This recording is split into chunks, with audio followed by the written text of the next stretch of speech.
Speaking of amateurs and then moving up the ranks, and a couple of guys from Eternal been on the Contender Series recently. Just seems like the WA contingent of Australia is producing some absolute killers in MMA. Weapons, hey, and it's always just it's a tipping point, right? Like you get to you put in so much work and it's a tipping point. I had a little bit to do. I really like Cody and Quillian, who have both just got signed in the last 2 weeks. I've had a bit to do with their manager, Jasmine. She's a lovely person, really good manager, and their coach, Ramel. When I was helping run the show Rogue, our MMA show, we matched Cody because he couldn't get a fight anywhere, and we flew in a Korean for him because it was really hard to get him fights because he was so good. And he's great. He puts his head down. He works hard. He's been trying for ages. Same as Quillian. And I think it's just like it's all this work under the surface just to get that one opportunity, and then boom, then you're in, and it's like you can do it for your whole life. It's funny, you get with the UFC, I love the direction it's heading in terms of getting people in a little earlier, and then them having a little bit longer careers. Back probably the generation before me, a lot of people would grind their whole life to try and get a shot, and then they get in and it's pretty late, and you don't really get a great opportunity. No. Whereas now the foundations have been laid that anybody with the talent and the want to get in, you can go through Contender Series after 4 or 5 fights. Even 6 or 7 fights is still pretty raw, and you can get your chance to get in, which I think is so good because guys like Cody and Quillian, I think they're 24. Yeah, Quillian's 24. Yeah, so now they've got 10 years.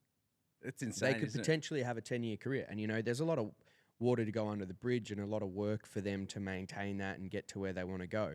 But I just think it's so much better than, I'm really happy that those opportunities are there for the younger guys coming through. For sure. Like what you said there, it's getting them experience. I think about how long Holloway's been in the UFC. It's a long, long time, and you're sort of seeing that now as he's sort of peaking at his maturely in terms of his body.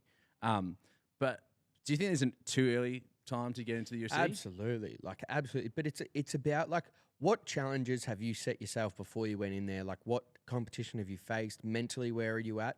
So Quillian and Cody, as examples, they both had these great amateur careers where they both had hard fights, had easy fights, had striking fights, had grappling fights. So they really rounded out their skill set before they got there. And mentally, they're both pretty rock solid. Yeah. So as a coach, you can stand back and go oh, you're probably ready. Yeah. You're probably ready to go now. Same gym, aren't they?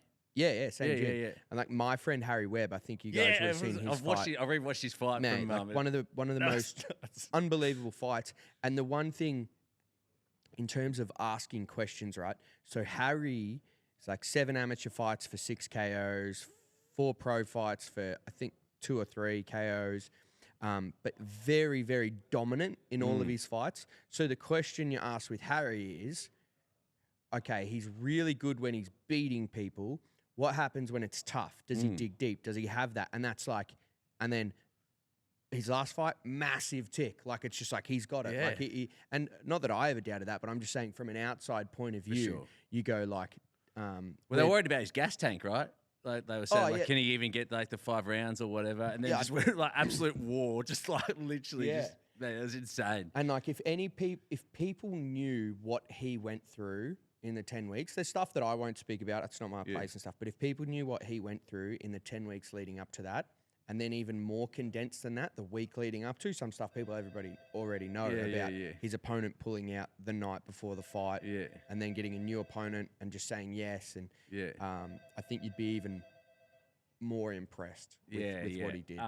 But I just love that footage of Harry Webb, and he's got the green whistle. He's just eyes a cut. Yeah. Just fuck you. Fuck everyone who said that. Yeah, man. Harry Webb, he's the man. It was funny. We've got a group chat that we're in with our mate Pros, and he sent this photo after, and he was like, I bought these for myself because he broke his jaw, so he's only on soft foods. And he'd bought these really expensive cookies to eat after the fight. And they were just sitting there and he couldn't even eat them. It was just the saddest thing ever. Oh, fuck. But you look at Harry and you go, bang, tick, tick, tick. All these questions that have been asked, he's ticked. So he's someone you look at and you go, you know what, you're ready. You're ready. And he have 5 fights. So he maybe has one more, Probably will do one more, defend that belt. Yeah. I would imagine sort of June, July next year. Yeah. Because he's got to come back from Yeah, it's this. draw, yeah. And then he'll straight to Contender Series.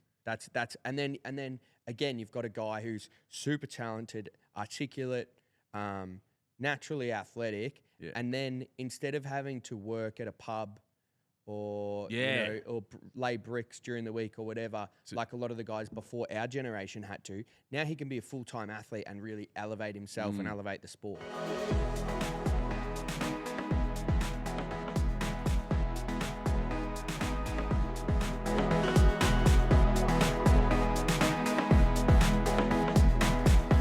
Imagine what you could be buying instead.